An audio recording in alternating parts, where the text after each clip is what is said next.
Hogwarts Legacy mounts every confirmed mount. Hogwarts Legacy is one of the most highly anticipated games among Harry Potter fans, and with good reason since Avalanche Software's Potter-based RPG is the most ambitious game set in the Potterverse. It's clear from the Hogwarts Legacy gameplay trailers that Avalanche packed its RPG with as much content as possible to provide players with an expansive in-depth adventure throughout the wizarding world. From wizard creation to house selection and spell combat choices, players are expected to receive as much freedom as possible to make their adventure within Hogwarts their own. Players, supposedly, will also not be bound by the traditional behavioral reputations of Legacy's Hogwarts houses like Gryffindor, with moral choices playing a vital role in their adventure. Can you ride mounts in Hogwarts Legacy? Yes, mounts have now been confirmed as a feature in Hogwarts Legacy. We aren't just talking about a one-time ride on a Hippogriff as part of a mission either. Oh no, we're talking about a full-on mount system. And how do we know this? Because one of the pre-order bonuses is the Dark Arts Pack, which includes a Thestral as a mount. How do Hogwarts Legacy players get a Thestral mount? Players who pre-order the Deluxe, Digital Deluxe, or Collector's Editions will receive the Thestral mount. Pre-orders begin August 25, 2022 at 8 a.m. Pacific Time on the official Hogwarts Legacy website. Unfortunately, it seems only players with the pre-ordered versions of the game will have access to the Hogwarts Legacy mount when the game releases on February 10, 2023. Confirmed mounts in Hogwarts Legacy. Here you can find all the mounts that we've been able to confirm via trailers, gameplay previews, and pre-order posters. These are the mounts that will 100% appear in Hogwarts Legacy. Hogwarts Legacy mounts, Broom. As broomstick flight has been a staple of Harry Potter since the beginning, it's not surprising that this experience would find its way into Hogwarts Legacy. However, with so much anticipation of such an ambitious title, it stands to reason that Avalanche would want as much time as possible to deliver a polished experience.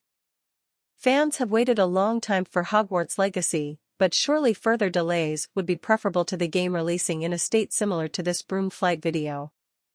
We'll start with the basic mount. We know that most of you will find this boring and will want a magical creature for a mount as soon as possible, but we all need to start somewhere. You can think of your broom as your default, first-level mount. Of course, the game is set in the late 1800s, so you can forget about your fancy Nimbus 2000s and firebolts. But Elliot Smethwick would have invented the cushioning charm by this point, and Oakshaft 79s would be widely available. Hogwarts Legacy mounts, Thestral. Thestrals are certainly more impressive than brooms, but they won't be the best mounts in the game. Still, if you want to make your character dark and mysterious, then this could be the perfect choice.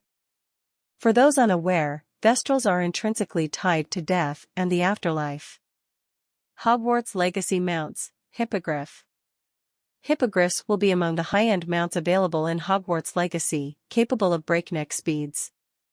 For those who might have forgotten, this is the creature Harry rides in Prisoner of Azkaban. They're basically 1/3 lion, 1/3 eagle, and 1/3 horse. Although, that particular hippogriff, Buckbeak, won't yet have been born. Remember, you'll need to treat your hippogriff with respect if you choose this mount. These are fiercely prideful creatures, and they won't accept being treated like an Uber. Possible mounts in Hogwarts Legacy. Here you can find a list of possible mounts based on creatures that we've been able to confirm exist in the game. Obviously, you won't find creatures like Cornish pixies on this list, as we've only included creatures that humans can ride in the lore. Similarly, we haven't included flying cars or motorcycles, because while these mounts do exist in the lore, they wouldn't be around during the late 1800s, the time period in which Hogwarts Legacy is set. Hogwarts Legacy mounts, dragons. I'm fairly convinced at this point that dragons will exist as mounts in Hogwarts Legacy, and that's based on the image above of the hippogriff.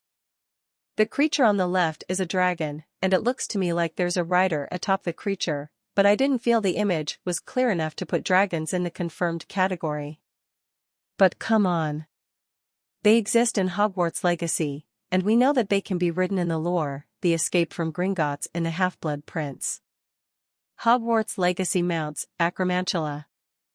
Okay, I might be pushing it with this one, but I think it's definitely a potential option.